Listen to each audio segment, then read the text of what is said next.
Goeie alle keren. Tegen welkom op deze bijeenkomst. Waarin wij ek met elkaar graag betinken willen. En dat doen we van u op een heel speciale wijze.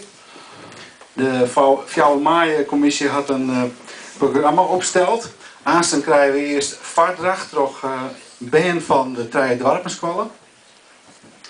En daarna een acte, een toneelstuk, met de titel Bevrijding. Heel toepasselijk. En ik heb het al even gelezen, de tekst, hier de tekst even kriegen van tevoren. Het is een heel spannend, vind ik persoonlijk, toneelstuk, dus je kan er maar voor zitten gaan. En wat bevrijding betekent, ja, dat moet je uit dat toneelstuk opmaakt, maar er zit ook een andere kant om. Dat zal ik je net verklappen, uiteraard. Maar het gaat over 3 generaties.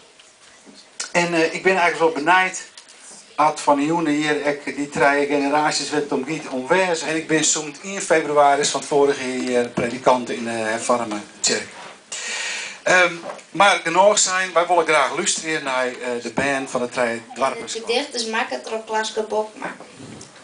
Wat een oorlog met mensen doet. Alles verwoest en iedereen kwijt. Die nare dingen komen steeds weer voorbij. Maar er nog niet aan gedacht. We zijn vrij. Iedereen heeft recht op vrijheid. Het verzet. De strijd om te winnen. Yes, we zijn vrij. Een vrouw op straat. Helemaal alleen. Je weet wel hoe dat gaat. Niemand om haar heen. Kanonschoten en knallen uit het geweer. We stoppen. Want de Duitsers komen. Het bloed in haar begint steeds sneller te stromen. Wegwezen. Maar dat lukt niet meer. Het was al te laat. Ze waren er al.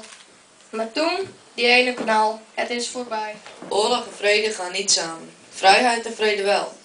Waarom oorlog? Waarom verdriet? Het beste is geluk, vrede, familie en gezondheid. Geen geknal, geen geschiet. En waarom haat? Daar hebben we niks aan. Niemand heeft daar iets aan.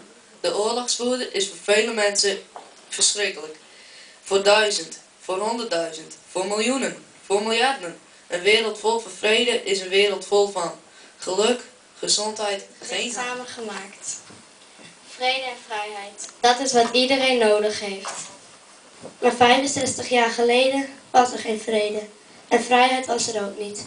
Er was alleen maar verdriet.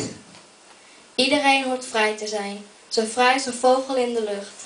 Niet bang en op de vlucht. Gelukkig zijn wij bevrijd. Maar de oorlog raak je nooit meer kwijt. De oorlog is voorbij, maar niet verdwenen. Vrede en vrijheid, nooit meer strijd.